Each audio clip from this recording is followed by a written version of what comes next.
Boa tarde. Boa tarde. A agência de risco Fitch rebaixa a nota do Brasil e deixa o país mais longe da classificação de bom pagador. O IBGE afirma: falta trabalho para 26 milhões e 400 mil brasileiros. A polícia de São Paulo investiga um assassinato com tiros de fuzil na Zona Leste. O alvo da emboscada, Wagner Ferreira da Silva, conhecido como Cabelo Duro. Ele estava com a prisão decretada desde ontem pelas mortes de 2 chefes de quadrilha. No Rio, militares e polícias fazem uma operação em favelas da Zona Oeste. Operação Lava Jato. Preso Orlando Diniz, presidente da Federação do Comércio do Estado do Rio, por suspeita de corrupção. Rejeitos da mineradora Hidroalunorte vazam mais uma vez em Barcarena, no Pará. E ainda, a Receita Federal divulga o calendário do imposto de renda. O Conselho de Segurança da ONU se reúne para discutir a crise na Síria. Os Estados Unidos anunciam novas sanções contra a Coreia do Norte. No mesmo dia em que a filha do presidente Donald Trump chega à Coreia do Sul. O Jornal Hoje está começando. Preso na Polícia Federal, o presidente da Federação do Comércio do Estado do Rio de Janeiro, Orlando Diniz, ele é suspeito de fazer parte do esquema de corrupção e lavagem de dinheiro chefiado pelo ex-governador Sérgio Cabral, do MDB. A polícia cumpriu também mais 3 mandados de prisão na operação de hoje, que é um desdobramento da Lava Jato. A reportagem é do Arthur Guimarães e da Renata Capucci. O presidente da Federação de Comércio do Rio foi preso em casa no Leblon, Zona Sul. Uma das investigações aponta que Orlando Diniz usou contratos de falsos serviços da empresa dele com concessionárias de veículos para movimentar 3 milhões de reais. Também teria contratado, a pedido do ex-governador Sérgio Cabral, funcionários fantasmas dilapidando o dinheiro público federal que abastece os cofres do Sesc-Senac, o chamado Sistema S. O MPF diz que entre os funcionários fantasmas contratados pelo Sesc-Senac estão a chefe de cozinha e a governanta de Sérgio Cabral, que chegaram a receber salários de R$18 mil e de R$10.500, respectivamente. Além de presidente da Ficomércio, Diniz também é presidente afastado do Sesc-Senac do Rio. Ele foi retirado do comando do Sistema S em dezembro pelo Superior Tribunal de Justiça por suspeita de irregularidades. Mas os procuradores afirmam, contudo, que ele continuava exercendo a administração de todo o sistema. A investigação aponta que o interesse de Orlando Diniz em oferecer vantagens indevidas era receber benefícios por parte do governo de Sérgio Cabral. O Ministério Público Federal também investiga a contratação de escritórios de advocacia. Segundo os investigadores, entre 2012 e 2017, Orlando Diniz gastou 180 milhões de reais do Sesc-Senac com advogados. A suspeita é de que ele usou dinheiro público com interesse pessoal para se defender e para se manter no poder. Entre os escritórios contratados por Diniz estão o da ex-primeira-dama Adriana Anselmo, mulher do ex-governador, por 20 milhões de reais. O escritório de Roberto Teixeira e Cristiano Zanin, o mesmo que defende o ex-presidente Lula na Lava Jato, foi o que recebeu o maior valor das entidades. Os contratos com este escritório, segundo o pedido de prisão, somam 68 milhões de reais. E depoimentos colhidos pelo Ministério Público Federal apontam que R$1 milhão teriam sido pagos em dinheiro. O volume dos recursos chamaram bastante atenção, mas a existência ou não da prestação dos serviços advocatícios, a gente ainda não pode afirmar peremptoriamente se foram prestados os serviços ou não, se esses escritórios participaram ou não de alguma atividade ilícita. O que a gente sabe é que um desses escritórios, como dito, o Anselmo Advogados, da senhora Adriana Anselmo, ele já tem um histórico de participação na lavagem de recursos. Além de Orlando Diniz, foram presos outros 3 funcionários da Ficomércio. Eles são suspeitos de participar do esquema de corrupção e lavagem de dinheiro. A operação de hoje recebeu o nome de Jabuti. Todos nós aqui sabemos que o jabuti não sobe em árvore e que alguém coloca o jabuti lá em cima. E a Lava Jato vai derrubar todos esses jabutis. A defesa de Orlando Diniz disse que as acusações são infundadas e serão esclarecidas no devido processo legal, que vai provar sua inocência. O escritório Teixeira Martins e Advogados divulgou uma nota dizendo que presta serviços jurídicos à FEComércio desde 2011 em casos de alta complexidade e que não comenta assuntos relativos aos seus clientes ou honorários que são protegidos por sigilo legal. A defesa de Adriana Anselmo declarou que ela era sócia de um grande escritório que prestou serviços efetivos a muitas empresas e entidades, entre elas a FEComércio, e que não há nenhuma ilicitude no contrato com a FEComércio. O Sesc-Senac informou que a administração de Orlando Diniz foi afastada em dezembro do ano passado e uma nova assumiu para que as instituições retornem à sua finalidade. Nós não conseguimos contato com Ana Rita Menegas e Sônia Ferreira Batista. A defesa de Sérgio Cabral disse que a Polícia Federal repete a prática de prender um suspeito de ter agido junto com o ex-governador e, após a prisão, o suspeito recebe um benefício depois de acusar Sérgio Cabral. E a FEComércio ainda não comentou. A polícia de São Paulo investiga uma execução a tiros de fuzil ontem à noite em São Paulo. A reportagem é de André Azeredo. Eram 7h40 da noite. Câmeras de segurança registraram o entra e sai num hotel numa região nobre da zona leste de São Paulo. Wagner Ferreira da Silva, conhecido como Cabelo Duro, apareceu correndo, caiu e não esboçou reação. O assassino se aproximou com um fuzil nas mãos e atirou. 2 mulheres que estavam na frente do hotel também foram atingidas. Pela maneira como tudo ocorreu e as imagens que nós já dispomos, terceiras pessoas que foram vitimadas também, acreditamos tratar-se de execução, sim. Poucas horas antes do crime, a Justiça do Ceará tinha determinado a prisão de Wagner Ferreira da Silva. O motivo, suspeita de participação no assassinato de Rogério Jeremias de Simone, o GG do Mangue, e Fabiano Alves Souza, o Paca. Ambos foram executados na sexta-feira passada em Fortaleza. A polícia suspeita que os 2 foram mortos porque tinham roubado dinheiro da facção. Um bilhete encontrado na penitenciária de Presidente Venceslau, onde está preso o chefe da quadrilha, Marcos Herbas Camacho, o Marcola, afirma: Cabelo Duro nos deixou ciente que o Fuminho mandou matar o GG e o Paca. Cabelo Duro e mais alguns são prova que os 2 estavam roubando. Há essa possibilidade, nós estamos juntando tudo, na verdade até casos anteriores já ocorrido, de integrantes que seriam integrantes desta facção, para podermos elaborar uma vinculação entre todos esses casos. Agora, a polícia de São Paulo investiga se a morte de ontem foi um revide de criminosos ligados a GG do Mangue ou se foi queima de arquivo. As 2 pessoas baleadas em frente ao hotel foram atendidas em hospitais da região e não correm risco de vida. O carro usado no crime foi encontrado pouco depois do assassinato e vai passar por perícia. As polícias do Rio e as Forças Armadas estão fazendo hoje uma operação integrada em busca de criminosos na Vila Kennedy e mais 2 comunidades da Zona Oeste. Por causa da ação, mais de 6.000 alunos de 20 escolas da região ficaram sem aulas hoje. A reportagem é do Paulo Mário Martins. As favelas Vila Kennedy, Vila Aliança e Coreia amanheceram assim. Nas ruas, tanques de guerra, caminhões do Exército e muitos militares das Forças Armadas.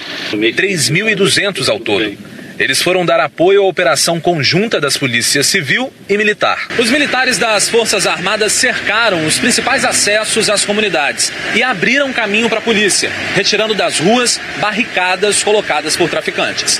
A todo momento, eles revistavam carros que circulavam pela região. Pelo menos 2 homens procurados por assalto à mão armada foram presos e levados para a delegacia.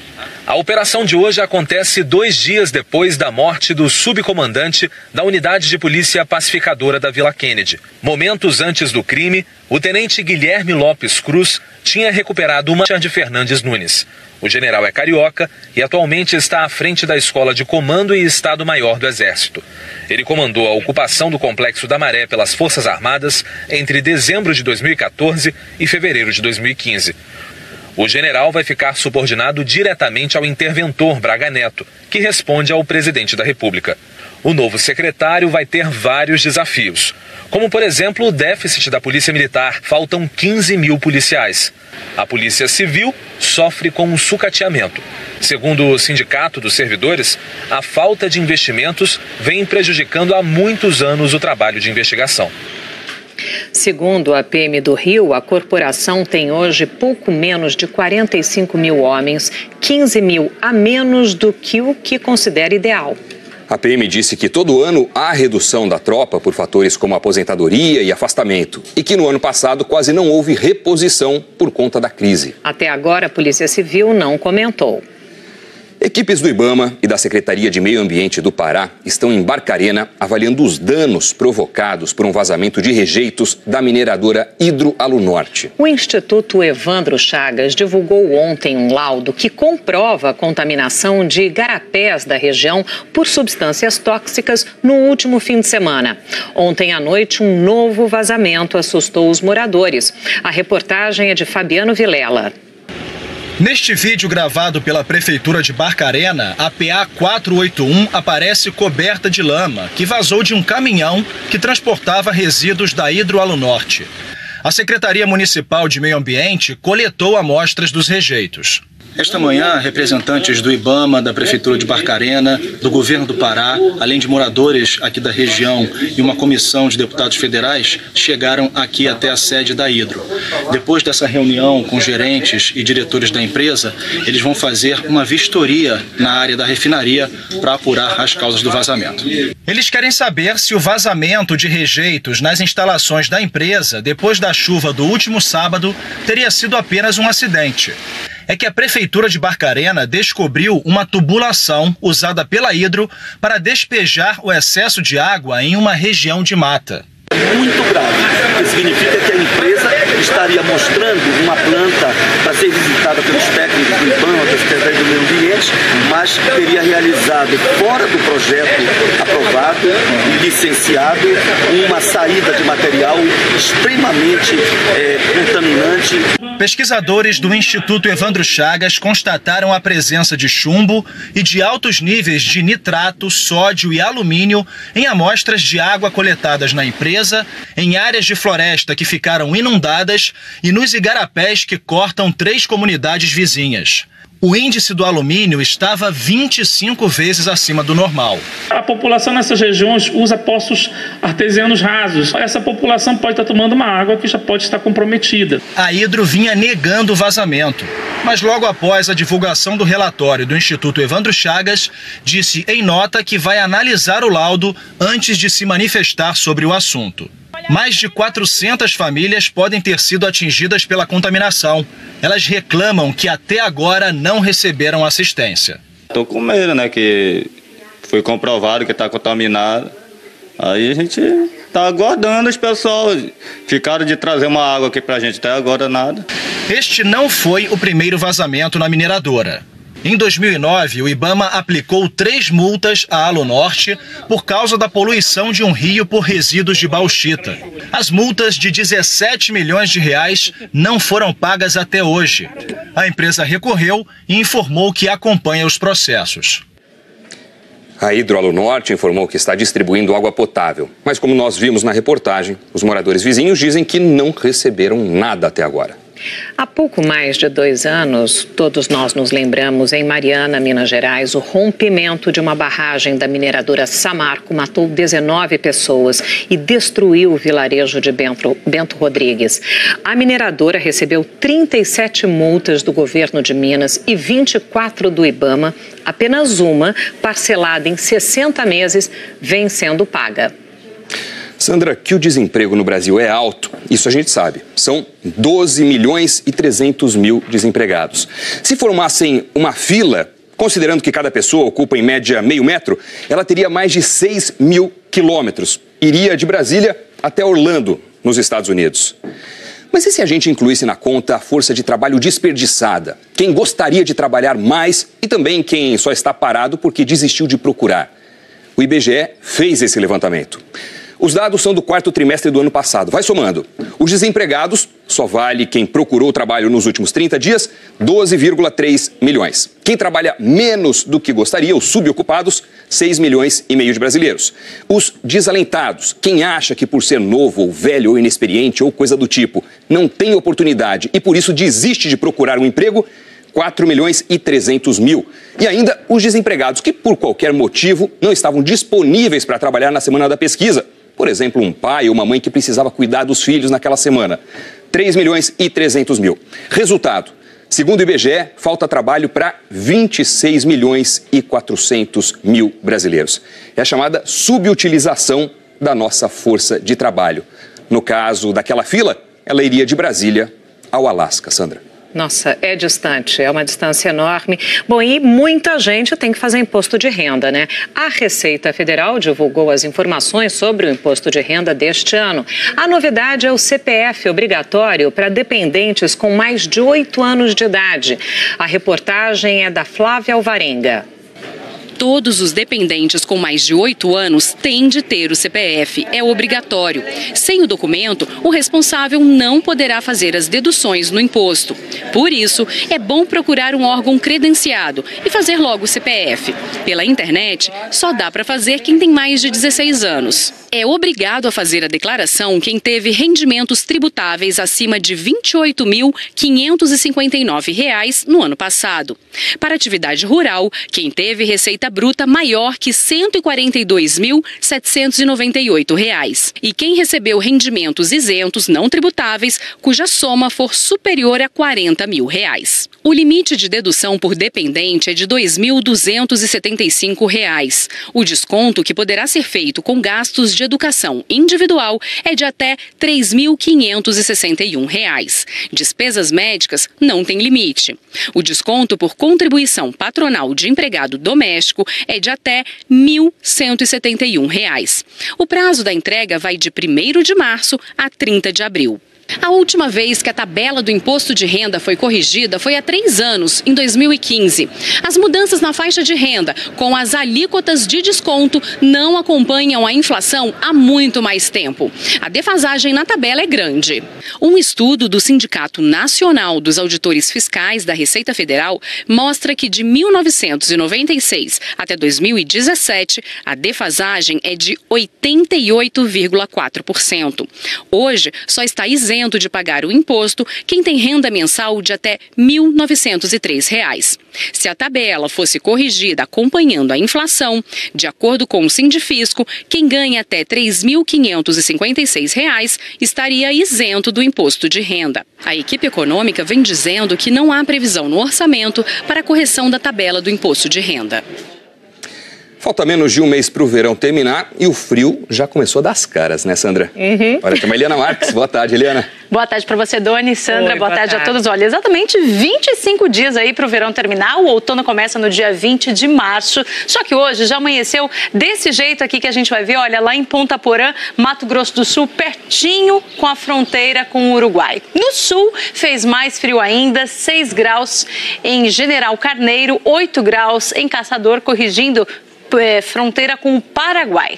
E aqui em São Paulo a gente teve aí sensação de 15 graus pela manhã, Sandra. E agora esquenta à tarde, não? Esquenta em praticamente todo o país. Só onde está chovendo muito é que a temperatura não sobe tanto. Em Ubatuba, no litoral de São Paulo, já choveu demais aí nas últimas 24 horas. Teve deslizamento de terra e uma mulher morreu. Ainda pode chover bastante no litoral paulista hoje. E também tem previsão de mais chuva no Rio de Janeiro e entre Belo Horizonte e Vitória também. Bastante chuva entre Goiás e Mato Grosso, na região norte aquelas pancadas de chuva de verão, no nordeste a chuva perde intensidade. Agora onde não chove hoje, entre Maceió e o litoral norte da Bahia, também aqui em Roraima, na maior parte de Mato Grosso do Sul, avançando até São Paulo e pegando aí toda a região sul sem chuva hoje. E para o fim de semana, o que é que você nos conta? Olha, amanhã vai esfriar mais aqui em São Paulo, de manhã, né? Vai começar aí com 16 graus de mínima, em Curitiba 15, Porto Alegre 17, sem chuva nessas capitais aqui, só que ainda pode ter temporal nessa região que vai do Espírito Santo, Minas até Goiás, avança também entre Rondônia, Amazonas, Amapá e Tocantins e na maior parte do interior nordestino.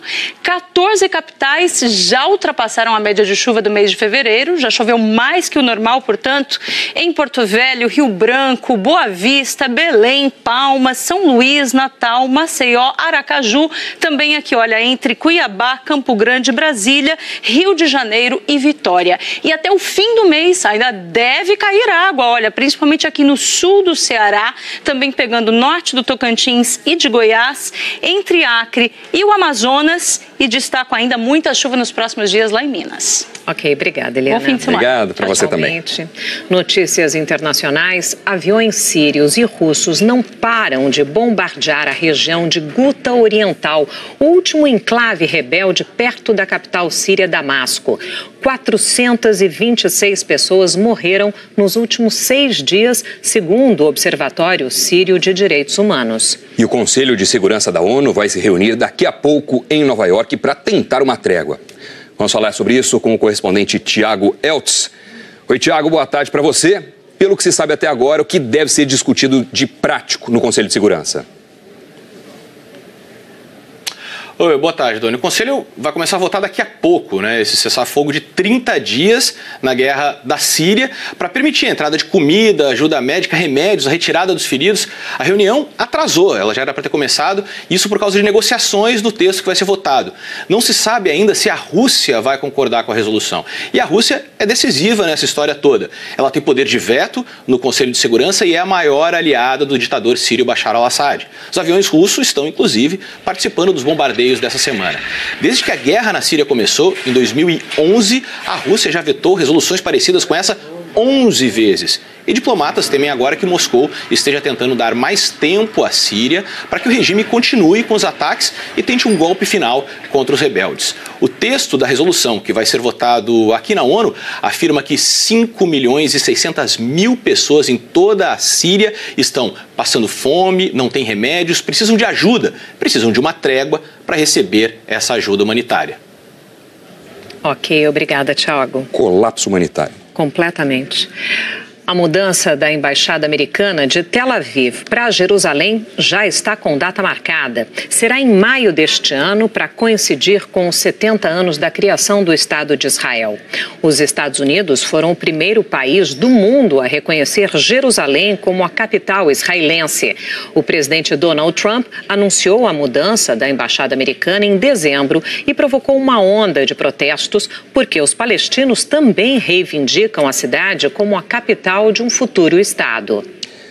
Um relatório da ONU sobre as violações de direitos humanos no Sudão do Sul expõe mais uma vez ao mundo as dificuldades do mais novo país do planeta.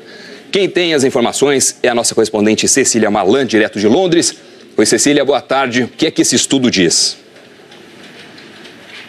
Boa tarde, Dona e Sandra. Olha, o relatório fala de casos de crueldade contra civis.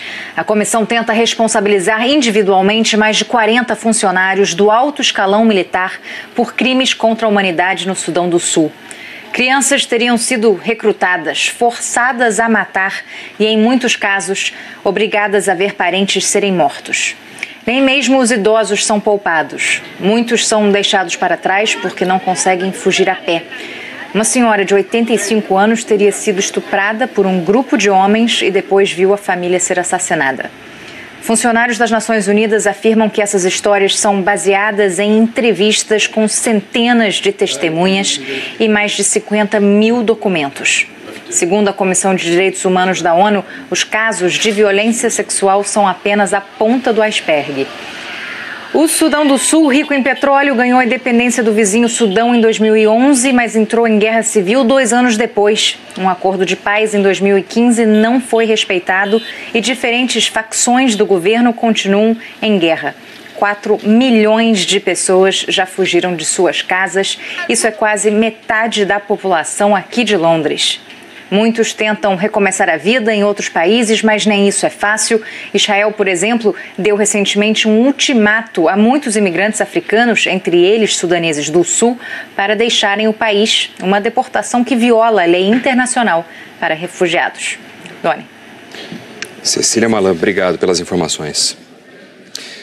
A seguir, você vê novos detalhes do inquérito que investiga o suposto pagamento de propina nas negociações sobre o decreto para o setor de portos. E os protestos contra a nomeação do novo diretor-geral da Agência Nacional de Transportes Terrestres.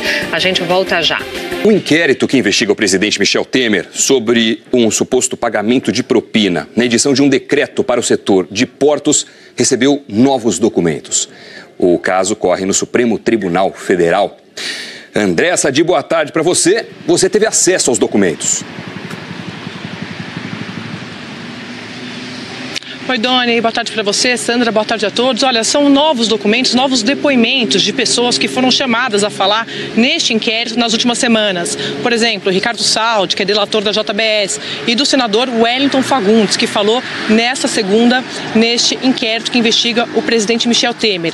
Traz também a explicação do delegado Kleiber Malta Lopes para ter pedido mais 60 dias para continuar essas investigações. O prazo deste inquérito terminou no dia 20, mas ele pediu a prorrogação por mais 60 dias ao Supremo. Ele diz, por exemplo, que ele quer ouvir João Batista Lima, aquele ex-coronel da Polícia Militar que é amigo do presidente Michel Temer. Desde o ano passado, os investigadores neste inquérito tentam ouvir Lima, mas ele tem apresentado atestados médicos e alega essa questão de saúde para não comparecer a este depoimento aos investigadores. O delegado Kleiber Malta Lopes diz também que pediu à Procuradoria-Geral da República, no dia 19 de dezembro, um material que ainda está pendente e que pode ajudar a apurar crimes investigados neste inquérito, que, segundo ele, são notadamente possíveis atos de corrupção ativa, passiva e lavagem de dinheiro vinculados à edição deste decreto. Este pedido do delegado Kleiber Malta Lopes para estender a investigação por 60 dias está com o ministro Luiz Roberto Barroso lá no Supremo e cabe ao ministro decidir sobre isso. Antes, Barroso pediu uma manifestação da Procuradoria-Geral da República. Doni. Andréa Sadi com informações ao vivo de Brasília. Obrigado, Sandra. A nomeação do novo diretor-geral da Agência Nacional de Transportes Terrestres gerou protesto dos servidores do órgão. Mário Rodrigues Júnior é citado por delatores da Operação Lava Jato como beneficiário de propinas, como conta a repórter Gioconda Brasil. O decreto com a nomeação de Mário Rodrigues Júnior para a direção-geral da Agência Nacional de Transportes Terrestres, ANTT, foi publicado no Diário Oficial no dia 20 de fevereiro. Como ele já fazia parte da diretoria da agência, a posse foi imediata. Mário Rodrigues já tinha trabalhado na ANTT entre 2008 e 2012, mas voltou para a agência em 2016, depois de ser aprovado numa sabatina no Senado. Mário Rodrigues foi citado em 2 delações da Lava Jato. O ex-executivo da Odebrecht, Roberto Cumplido, disse que Rodrigues, na época diretor da Dersa, a concessionária do governo de São Paulo e que fez o contrato do Rodoanel Sul, realizou reuniões com as empreiteiras antes das licitações para discutir como seriam feitas e teria recebido dinheiro. Então nós conversamos isso, dávamos essas sugestões ao cliente, ele levou alguma coisa em conta. Quando o senhor fala, apresentando essas sugestões para o cliente, cliente quem? Cliente Dersa. E quem que era o interlocutor da Dersa nessas conversas?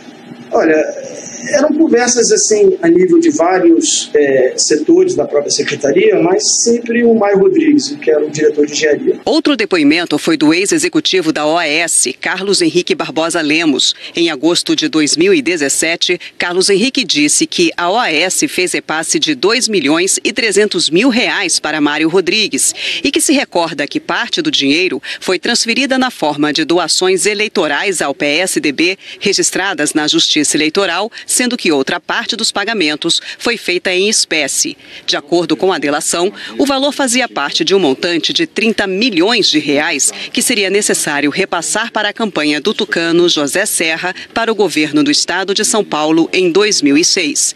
A União dos Servidores das Agências Reguladoras protocolou hoje no Palácio do Planalto uma carta pedindo a revogação do decreto que nomeou Mário Rodrigues Júnior para o comando da ANTT. A Unareg disse que a agência tem outros diretores sobre os quais não recaem suspeitas e que a nomeação deveria ter respeitado a lei das agências reguladoras, atualmente em tramitação na Câmara, que ressalta a necessidade de reputação ilibada para que executivos se tornem integrantes de diretorias. Os servidores veem na nomeação prejuízo ao princípio da moralidade administrativa. Nos surpreende, né, e até é bastante frustrante uma nomeação de uma pessoa que está sendo investigada. Embora não haja nenhum tipo de condenação, mas acho que o princípio da prudência e da cautela exigem que a gente faça a apuração para depois sim, tudo esclarecido, a pessoa seja nomeada sem o menor problema. Em nota, Mário Rodrigues disse que respeita o posicionamento do presidente da UNAREG, mas que com 30 anos de experiência no setor de transportes, se dedicará às atribuições do cargo. Afirmou ainda que os fatos relativos às delações não têm relação com a gestão de diretor da agência e que não vai comentar assuntos que estão no judiciário. Questionado pela TV Globo, o Palácio do Planalto disse que não iria comentar o assunto. A Dersa e o governo de São Paulo afirmaram que são os grandes interessados no andamento das investigações e ressarcimento dos danos que venham a ser apurados. A assessoria do senador José Serra declarou que a licitação do Rodoanel e a assinatura do contrato ocorreram antes do seu mandato como governador. Declarou também que na gestão de Serra houve redução no valor da obra e que a arrecadação de campanhas sempre ficou a cargo do partido. O PSDB de São Paulo diz que todas as doações feitas ao partido são devidamente registradas na Justiça Eleitoral e que jamais pediu a qualquer empresa contrapartida relacionada a contratos governamentais. O Superior Tribunal de Justiça arquivou a denúncia feita pela empresária Mônica Moura, mulher de João Santana, que acusava o governador de Minas Gerais, Fernando Pimentel, do PT, de intermediar pagamentos não declarados para a campanha de Patrus Ananias, também do PT, à Prefeitura de Belo Horizonte em 2012. Na época, Pimentel era ministro do Desenvolvimento, Indústria e Comércio Exterior no governo de Dilma Rousseff. A agência de classificação de risco Fitch rebaixou a nota de crédito do Brasil. E esse anúncio foi feito agora há pouco, por isso a gente volta a Nova York para falar de novo com o Tiago Eltz. O Tiago, a agência já explicou os motivos desse rebaixamento? Sim, Doni, já explicou e apesar de já ser esperado, o rebaixamento da nota de crédito é sempre uma má notícia, né? No comunicado, a Fitch listou os motivos e entre eles está a decisão de não colocar em votação a reforma da Previdência, o que, segundo a agência, lança dúvidas sobre o comprometimento do governo em controlar as finanças e reduzir o déficit no médio prazo. A nota do Brasil passou de BB para BB-. Isso significa que o país está mais longe daquele selo de bom pagador tão desejado. Ou seja, fica mais caro para o governo rolar as dívidas. Para a Fitch, a reforma da Previdência será adiada até depois das eleições de outubro e não há garantias de que o governo que vier a ser eleito vai conseguir aprovar a reforma. Em janeiro, uma outra agência, a Standard & Poor's, já tinha rebaixado a nota do Brasil justamente por causa das dificuldades em votar a reforma. Sandra, Doni. Obrigado, Tiago. O Ministério da Fazenda divulgou uma nota em que afirma que a própria agência Fitch reconhece a força dos fundamentos macroeconômicos do Brasil. A nota do Ministério também diz que o governo se mantém comprometido com a agenda de reformas macro e microeconômicas destinadas a garantir o equilíbrio das contas públicas, o crescimento econômico e a contínua melhoria do ambiente de negócios. O presidente dos Estados Unidos, Donald Trump, anunciou hoje um novo pacote de sanções econômicas contra a Coreia do Norte. As medidas afetam navios e companhias de navegação que mantêm comércio com os norte-coreanos. O anúncio ocorreu no mesmo dia em que a filha do Donald Trump, a Ivanka, chegou à Coreia do Sul para representar o pai na cerimônia de encerramento dos Jogos Olímpicos de Inverno. Ivanka foi recebida pelo presidente da Coreia do Sul, Moon Jae-in, para um jantar na Casa Azul, a residência oficial da presidência. O Jornal Hoje termina aqui. Você acompanha outras notícias no Jornal Nacional. Uma ótima tarde para você, um excelente fim de semana. Para rever as reportagens exibidas hoje, basta ir ao Globoplay. Obrigado pela companhia, uma boa tarde, um ótimo fim de semana. Tchau. A reportagem é de Fabiano Vilela. Neste vídeo gravado pela Prefeitura de Barcarena, a PA 481 aparece coberta de lama, que vazou de um caminhão que transportava resíduos da Hidroalunorte. A Secretaria Municipal de Meio Ambiente coletou amostras dos rejeitos. Esta manhã, representantes do IBAMA, da Prefeitura de Barcarena, do Governo do Pará, além de moradores aqui da região e uma comissão de deputados federais, chegaram aqui até a sede da Hidro. Depois dessa reunião com gerentes e diretores da empresa, eles vão fazer uma vistoria na área da refinaria para apurar as causas do vazamento.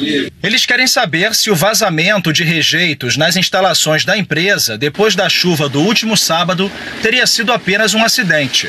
É que a Prefeitura de Barcarena descobriu uma tubulação usada pela Hidro para despejar o excesso de água em uma região de mata.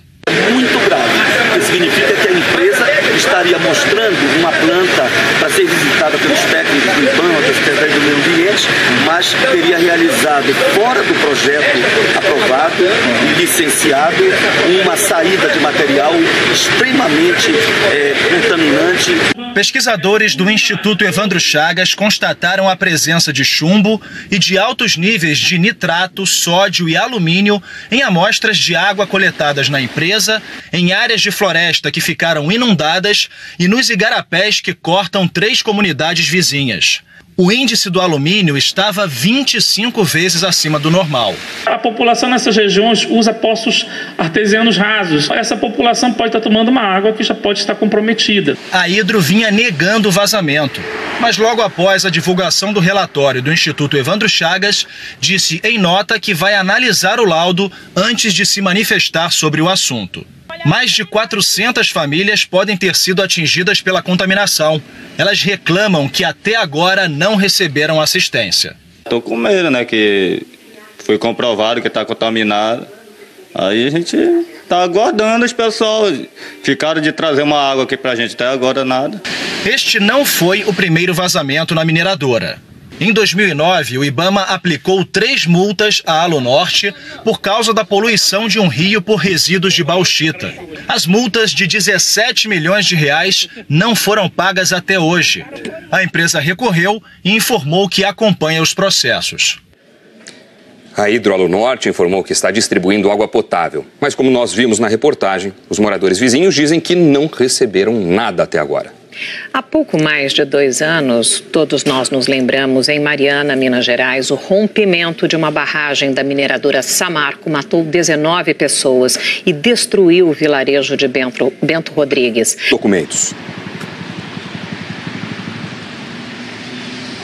Oi, Doni, boa tarde para você, Sandra, boa tarde a todos. Olha, são novos documentos, novos depoimentos de pessoas que foram chamadas a falar neste inquérito nas últimas semanas. Por exemplo, Ricardo Saldi, que é delator da JBS, e do senador Wellington Fagundes, que falou nesta segunda, neste inquérito que investiga o presidente Michel Temer.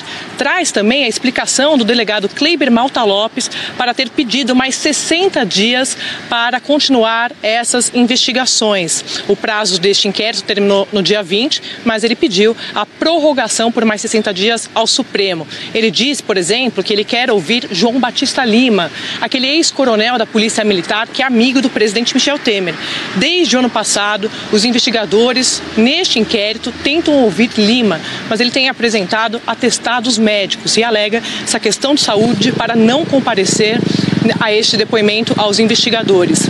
O delegado Kleiber Malta Lopes diz também que pediu à Procuradoria-Geral da República, no dia 19 de dezembro, um material que ainda está pendente e que pode ajudar a apurar crimes investigados neste inquérito, que, segundo ele, são notadamente possíveis atos de corrupção ativa, passiva e lavagem de dinheiro vinculados à edição deste decreto. Este pedido do delegado Kleiber Malta Lopes para estender a investigação por 60 dias está com o ministro Luiz Roberto Barroso lá no Supremo e cabe ao ministro decidir sobre isso. Antes, Barroso pediu uma manifestação da Procuradoria-Geral da República. Doni. André Sadi com informações ao vivo de Brasília. Obrigado, Sandra. A nomeação do novo diretor-geral da Agência Nacional de Transportes Terrestres gerou protesto dos servidores do órgão. Mário Rodrigues Júnior é citado por delatores da Operação Lava Jato como beneficiário de propinas, como conta a repórter Gioconda Brasil. O decreto com a nomeação de Mário Rodrigues Júnior para a direção-geral da Agência Nacional de Transportes Terrestres, ANTT, foi publicado no Diário Oficial no dia 20 de fevereiro. Como ele já fazia parte da diretoria da agência, a posse foi imediata. Mário Rodrigues já tinha trabalhado na ANTT entre 2008 e 2012, mas voltou para a agência em 2016, depois de ser aprovado numa sabatina no Senado. Mário Rodrigues foi citado em 2 delações da Lava Jato. O ex-executivo da Odebrecht, Roberto Cumplido, disse que Rodrigues, na época diretor da Dersa, a concessionária do governo de São Paulo e que fez o contrato do Rodoanel Sul, realizou reuniões com as empreiteiras antes das licitações para discutir como seriam feitas e teria recebido dinheiro. Então nós conversamos isso, dávamos essas sugestões ao cliente, ele levou alguma coisa em conta. Quando o senhor fala, apresentava essas sugestões para o cliente, cliente quem? Cliente Dersa. E quem? Essas investigações. O prazo deste inquérito terminou no dia 20, mas ele pediu a prorrogação por mais 60 dias ao Supremo. Ele diz, por exemplo, que ele quer ouvir João Batista Lima, aquele ex-coronel da Polícia Militar que é amigo do presidente Michel Temer. Desde o ano passado, os investigadores, neste inquérito, tentam ouvir Lima, mas ele tem apresentado atestados médicos e alega essa questão de saúde para não comparecer a este depoimento aos investigadores. O delegado Kleiber Malta Lopes diz também que pediu à Procuradoria-Geral da República, no dia 19 de dezembro, um material que ainda está pendente e que pode ajudar a apurar crimes investigados neste inquérito, que, segundo ele, são notadamente possíveis atos de corrupção ativa, passiva e lavagem de dinheiro vinculados à edição deste decreto. Este pedido do delegado Kleiber Malta Lopes para estender a investigação por 60 dias está com o ministro Luiz Roberto Barroso lá no Supremo e cabe ao ministro decidir sobre isso. Antes, Barroso pediu uma manifestação da Procuradoria-Geral da República. Doni. Andréa Sadi com informações ao vivo de Brasília. Obrigado, Sandra. A nomeação do novo diretor-geral da Agência Nacional de Transportes Terrestres gerou protesto dos servidores do órgão.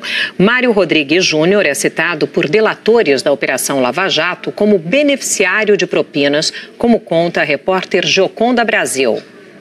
O decreto com a nomeação de Mário Rodrigues Júnior para a direção-geral da Agência Nacional de Transportes Terrestres, ANTT, foi publicado no Diário Oficial no dia 20 de fevereiro. Como ele já fazia parte da diretoria da agência, a posse foi imediata.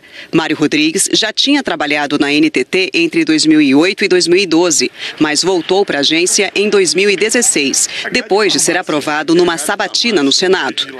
Mário Rodrigues foi citado em 2 delações da Lava Jato. O ex-executivo da Odebrecht, Roberto Cumplido, disse que Rodrigues, na época diretor da Dersa, a concessionária do governo de São Paulo e que fez o contrato do Rodoanel Sul, realizou reuniões com as empreiteiras antes das licitações para discutir como seriam feitas e teria recebido dinheiro. Então nós conversamos isso, dávamos essas sugestões ao cliente, ele levou alguma coisa em conta. Quando o senhor fala, apresentava essas sugestões para o cliente, cliente quem? Cliente Dersa. E quem que era o interlocutor da Dersa nessas conversas?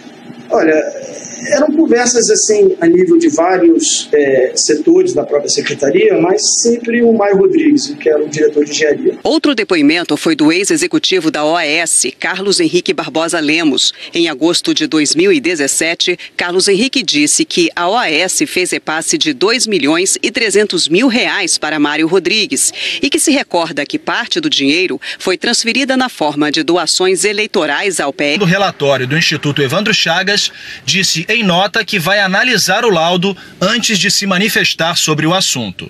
Mais de 400 famílias podem ter sido atingidas pela contaminação. Elas reclamam que até agora não receberam assistência. Estou com medo, né, que foi comprovado que está contaminado. Aí a gente está aguardando os pessoal. Ficaram de trazer uma água aqui para a gente, até agora nada. Este não foi o primeiro vazamento na mineradora. Em 2009, o IBAMA aplicou 3 multas à Alunorte por causa da poluição de um rio por resíduos de bauxita. As multas de R$17 milhões não foram pagas até hoje. A empresa recorreu e informou que acompanha os processos. A Hidroalunorte informou que está distribuindo água potável. Mas como nós vimos na reportagem, os moradores vizinhos dizem que não receberam nada até agora. Há pouco mais de 2 anos, todos nós nos lembramos, em Mariana, Minas Gerais, o rompimento de uma barragem da mineradora Samarco matou 19 pessoas e destruiu o vilarejo de Bento Rodrigues. A mineradora recebeu 37 multas do governo de Minas e 24 do IBAMA. Apenas uma, parcelada em 60 meses, vem sendo paga. Sandra, que o desemprego no Brasil é alto, isso a gente sabe. São 12 milhões e 300 mil desempregados. Se formassem uma fila, considerando que cada pessoa ocupa em média meio metro, ela teria mais de 6 mil quilômetros. Iria de Brasília até Orlando, nos Estados Unidos.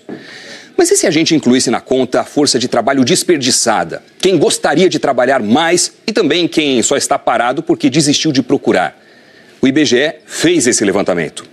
Os dados são do 4º trimestre do ano passado. Vai somando. Os desempregados, só vale quem procurou trabalho nos últimos 30 dias, 12,3 milhões. Quem trabalha menos do que gostaria, os subocupados, 6 milhões e meio de brasileiros. Os desalentados, quem acha que por ser novo ou velho ou inexperiente ou coisa do tipo, não tem oportunidade e por isso desiste de procurar um emprego, 4 milhões e 300 mil. E ainda os desempregados que, por qualquer motivo, não estavam disponíveis para trabalhar na semana da pesquisa. Por exemplo, um pai ou uma mãe que precisava cuidar dos filhos naquela semana. 3 milhões e 300 mil. Resultado, segundo o IBGE, falta trabalho para 26 milhões e 400 mil brasileiros. É a chamada subutilização da nossa força de trabalho. No caso daquela fila, ela iria de Brasília ao Alasca, Sandra. Nossa, é distante, é uma distância enorme. Bom, e muita gente tem que fazer imposto de renda, né? A Receita Federal divulgou as informações sobre o imposto de renda deste ano. A novidade é o CPF obrigatório para dependentes com mais de 8 anos de idade.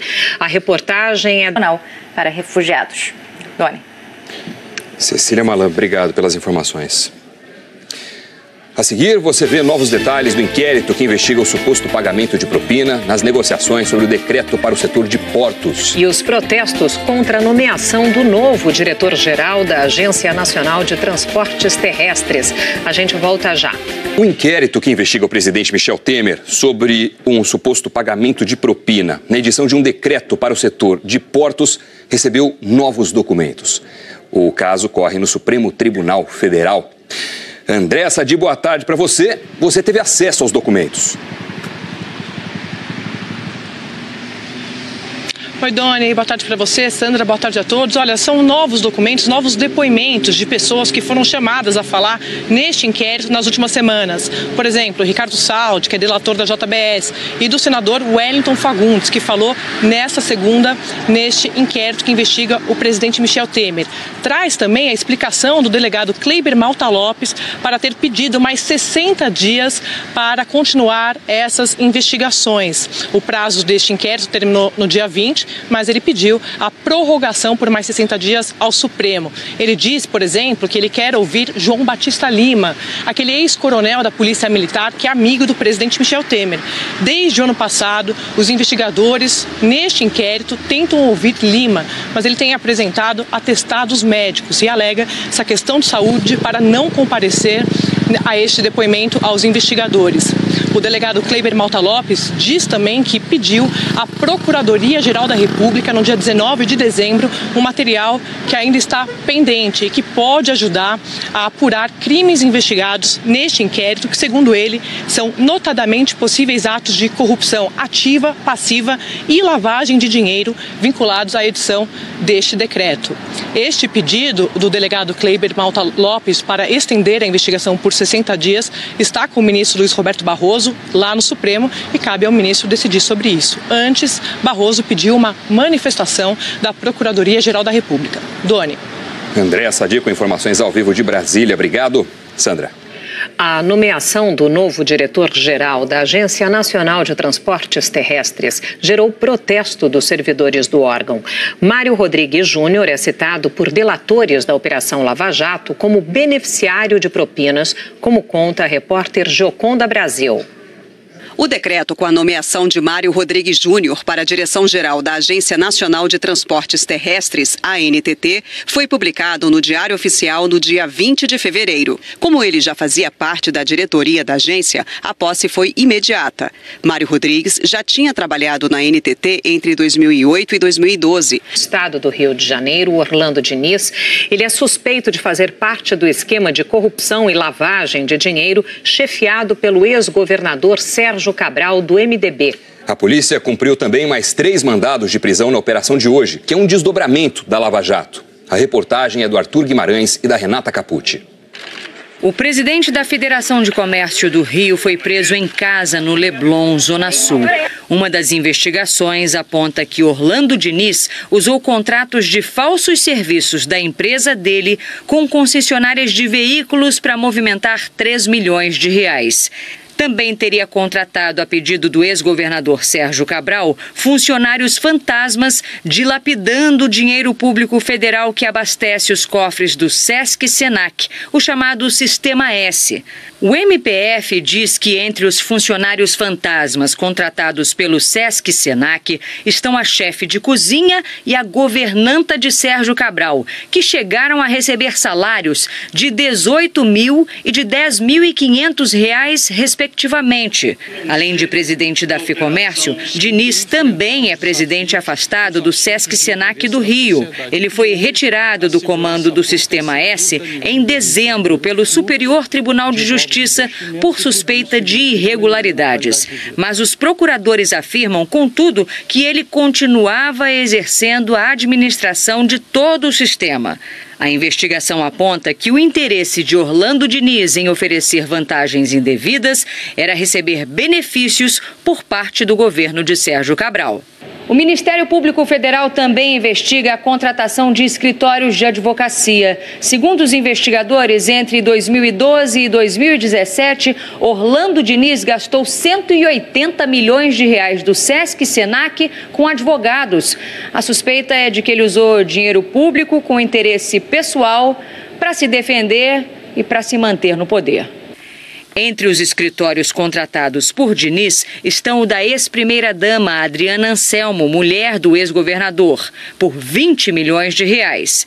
O escritório de Roberto Teixeira e Cristiano Zanin, o mesmo que defende o ex-presidente Lula na Lava Jato, foi o que recebeu o maior valor das entidades. Os contratos com este escritório, segundo o pedido de prisão, somam R$68 milhões. E depoimentos colhidos pelo Ministério Público Federal apontam que R$1 milhão teriam sido pagos em dinheiro. O volume dos recursos chamaram bastante atenção, mas a existência ou não da prestação dos serviços advocatícios, a gente ainda não pode afirmar peremptoriamente se foram prestados os serviços ou não, se esses escritórios participaram ou não de alguma atividade ilícita. Para o comando da ANTT.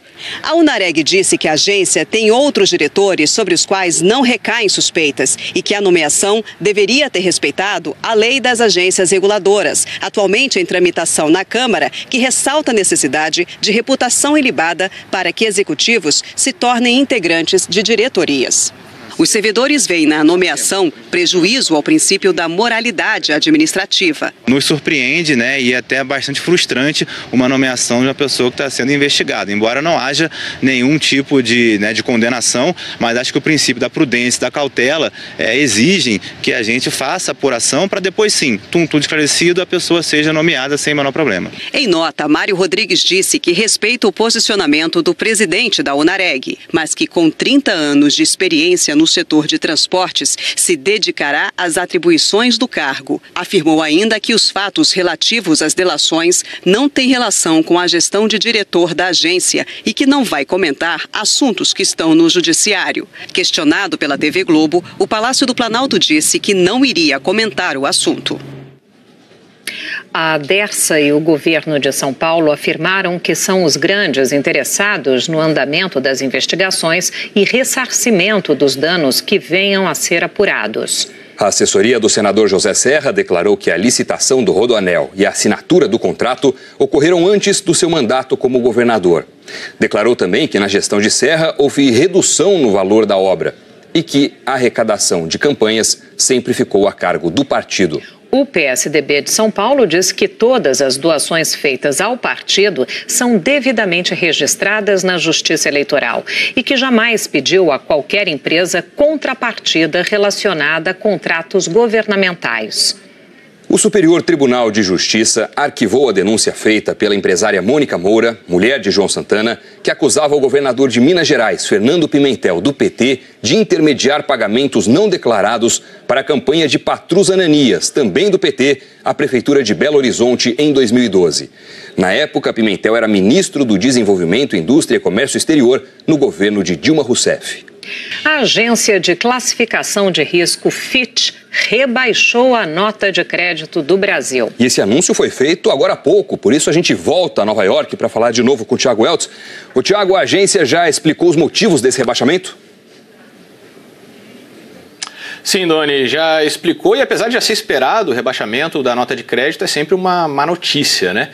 No comunicado, a Fitch listou os motivos e entre eles está a decisão de não colocar em votação a reforma da Previdência, o que, segundo a agência, lança dúvidas sobre o comprometimento do governo em controlar as finanças e reduzir o déficit no médio prazo. A nota do Brasil passou de BB para BB efetivos a muitas empresas e entidades, entre elas a FEComércio, e que não há nenhuma ilicitude no contrato com a FEComércio. O Sesc Senac informou que a administração de Orlando Diniz foi afastada em dezembro do ano passado e uma nova assumiu para que as instituições retornem à sua finalidade. Nós não conseguimos contato com Ana Rita Menegas e Sônia Ferreira Batista. A defesa de Sérgio Cabral disse que a Polícia Federal repete a prática de prender um suspeito de ter agido junto com o ex-governador e, após a prisão, o suspeito recebe um benefício depois de acusar Sérgio Cabral. E a FEComércio ainda não comentou.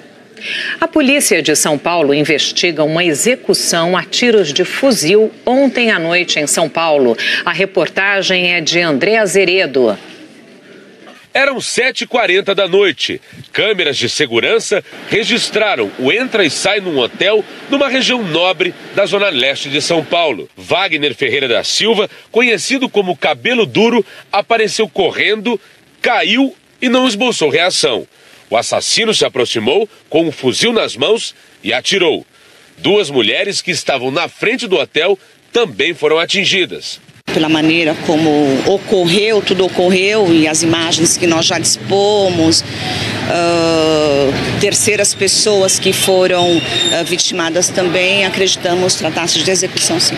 Poucas horas antes do crime, a Justiça do Ceará tinha determinado a prisão de Wagner Ferreira da Silva. O motivo, suspeita de participação no assassinato de Rogério Jeremias de Simone, o GG do Mangue, e Fabiano Alves Souza, o Paca. Ambos foram executados na sexta-feira passada em Fortaleza. A polícia suspeita que os dois foram mortos porque tinham roubado dinheiro da facção.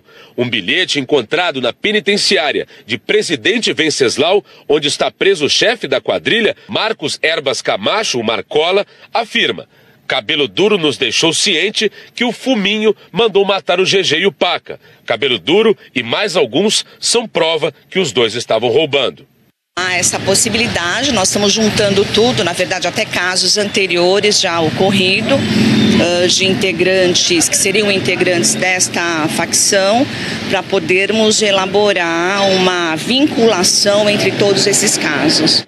Agora, a polícia de São Paulo investiga se a morte de ontem foi um revide de criminosos ligados a GG do Mangue ou se foi queima de arquivo.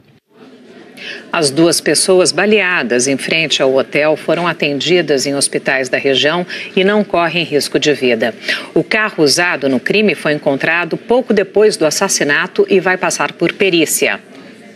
As polícias do Rio e as Forças Armadas estão fazendo hoje uma operação integrada